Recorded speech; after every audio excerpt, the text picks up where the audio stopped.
जय माँ श्री वैभव लक्ष्मी जी की। हेलो फ्रेंड्स, मैं पूजा बैरवा आपके अपने इस छोटे से व्लॉग में स्वागत करती हूँ। कैसे हो आप सभी? मैं ठीक हूँ, आशा करती हूँ आप सब भी ठीक ही होंगे। तो ये व्लॉग मेरा माँ वैभव लक्ष्मी व्रत वाले दिन का व्लॉग है। ये व्रत मैंने फरवरी महीने 2022 में 11 तारीख से शुरू किए थे और मई महीने में 13 तारीख को 2022 में मैं इसका उद्यापन कर रही हूँ। सो ये जो व्लॉग है ये मेरे उद्यापन वाले दिन का व्लॉग है। उद्यापन वाले दिन मैं सुबह उठी, नहाकर मैंने पूजा की। पूजा के बाद मैंने घर की साफ़ सफाई की और मैं फिर से नहाई। काम ख़त्म करने के बाद कुछ सामान जो रह गया था मेरा ख़रीदने के लिए, मैं वो ख़रीदने बाज़ार चली गई। और जैसे कि फूल, फल, मिठाइयाँ वगैरह ये सब कुछ मैंने ख़रीदा और उसके बाद मैं घर आई। घर आके फिर से मैंने सारा सेटअप अच्छे से चेक किया कि सब कुछ ठीक है। सब कुछ ठीक था। उसके बाद मैंने अपनी पूजा की तैयारियाँ शुरू कर दी। तैयारियाँ शुरू करते हुए अपना किचन का भी काम मैं करती जा रही थी धीरे धीरे। जो सामान मेरा बनाना था उसका तैयार करना और सामान भी इकट्ठा करना था। तो बाज़ार से मैं सारा सामान ले ही आई थी। बाकी घर का मैंने एक छोटा सा वीडियो बनाया था जो मैं आपके साथ शेयर कर रही हूँ। तो और उसके बाद फिर मैं सारा काम ख़त्म करने के बाद फिर मैं किचन में गई। किचन में जाके मैंने खाना बनाना शुरू कर दिया था। ये मैंने कुछ आलू उबाल रखे हैं। पंजीरी का प्रसाद बनता है वो मैंने बना चुकी हूँ। और मेरे हस्बैंड हैं जो मेरी हेल्प करा रहे हैं आलू छीलने में और छोटे मोटे काम में उन्होंने मेरी बहुत हेल्प करवाई। और यहाँ पर मैं ड्राई फ्रूट चॉप कर रही हूँ। ड्राई फ्रूट चॉप करने के बाद मैंने खीर देखी तो खीर में उबाल आ ही गया था लगभग। खीर तो रेडी होने ही वाली है। रेडी हो गई थी खीर। तो मैंने फिर इसमें ड्राई फ्रूट वगैरह भी डाल ही दिए थे और इसके बाद मैंने आटा वगैरह सब कर लिया था। सब कुछ काम हो गया था किचन का। उसके बाद फिर मैंने अपने तैयार होने चली गई थी। तैयार होके मैंने ये साड़ी पहनी थी। मैं इसका वीडियो तो शूट नहीं कर पाई बट थोड़ी फ़ोटो के मैंने ले ली थी। उसके बाद फिर हम दोनों ने हस्बैंड वाइफ ने चौकी स्थापित की। चौकी स्थापित करने में मैंने माँ के श्रृंगार रखा है और फल फूल जितना भी सामान मैं बाज़ार से लाई मैंने सब कुछ रखा है। सामान में मैं सब कुछ लाई थी, श्रृंगार, माला, फूल, फल और माँ का जितना भी सामान होता है लगभग मैं सारा ही लेकर आई थी। उसके बाद फिर हमने पूजा की, कथा पढ़ी। कथा पढ़ने के बाद फिर हमने कथा के अंदर माता के जितने भी स्वरूप थे हमने उनकी सबकी पूजा की।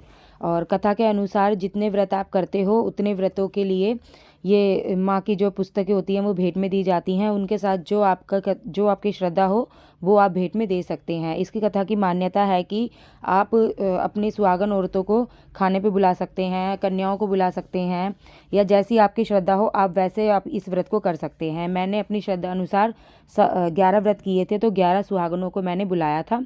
तो 11 तो होनी ही चाहिए, उससे ज़्यादा हो जाए उससे कम ना ही हो, कोशिश करें तो अच्छा ही होगा। फिर मैंने व्रत की सारी कथाएं पढ़ी। मैंने, मेरे हस्बैंड ने, मेरे बच्चों ने, हमने सबने मिलकर ये कथा संपन्न करी। और उसके बाद हमने छोटा सा हवन भी किया। माता के हवन की सामग्री लेके छोटा सा हवन कुंड रखा था, उसके अंदर हमने माता के लिए छोटा सा हवन किया। श्रीम कमले कमलालय प्रसिद्ध प्रसिद्ध श्री लक्ष्मी प्रसिद्ध श्री ह्रीं श्रीम लक्ष्मी ओम महालक्ष्मी नमः। श्री ओम श्रीम ह्रीं श्रीम कमले कमलालय प्रसिद्ध प्रसिद्ध श्री ह्रीं श्री ओम महालक्ष्मी नमः।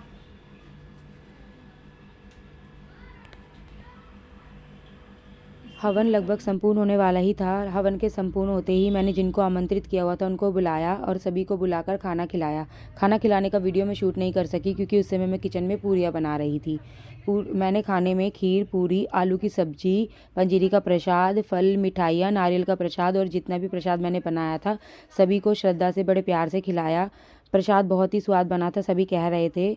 प्रसाद खिलाने के बाद मैंने सभी के माथे पे कुमकुम और मांग में सिंदूर और पैरों में अलता लगाया। सभी ने मुझे भी कुमकुम सिंदूर लगाया और उसके बाद मैंने सभी के पैर छुए और विदा किया। विदा में मैंने सभी को माँ की पुस्तक, एक कटोरी में खीर और श्रृंगार का सामान, मिठाई, फल सभी को दिए और प्यार से विदा किया। यहाँ पे सब खाना खाने के बाद जाने की तैयारी करने लगे और आपस में सब एक दूसरे से बातें कर रहे थे। मैं भी यहाँ सबसे बातें कर रही थी। उसके बाद मैंने ये प्रसाद है जो कि माता के भोग लगाया हुआ प्रसाद था, ये मैंने पहले ही भगोने में डाल दिया था जिसमें मैंने खाना बनाया था। और इसमें से ही मैं अपने लिए और गौ माता के लिए भी प्रसाद निकाल लूँगी। तो गौ माता के लिए मैंने एक छोटे से दोने में इसी में से थोड़ा सा प्रसाद निकाल लिया था और जितना भी प्रसाद होता है उसमें से सारा ही थोड़ा थोड़ा मैं गौ माता के लिए निकाल लेती हूँ। गौ माता को खिलाने के बाद फिर मैं भी खा लूँगी। और ये प्रसाद मैंने खीर का लिया है और ये पताशे हैं, पंजीरी है, जितना भी प्रसाद मैंने बनाया था सब इसमें से निकाल लिया था। सो ये मैं साइड में रख दूँगी। और उसके बाद फिर मैंने भी खाना खा लिया, सबने खाना खाने के बाद। और ये मेरा छोटा सा व्लॉग था। सो आपको कैसा लगा गाइस कमेंट कीजिएगा और लाइक कीजिएगा, और अगर वीडियो अच्छी लगी तो शेयर कीजिएगा। अगर कोई गलती हो तो प्लीज़ माफ़ कर दीजिएगा।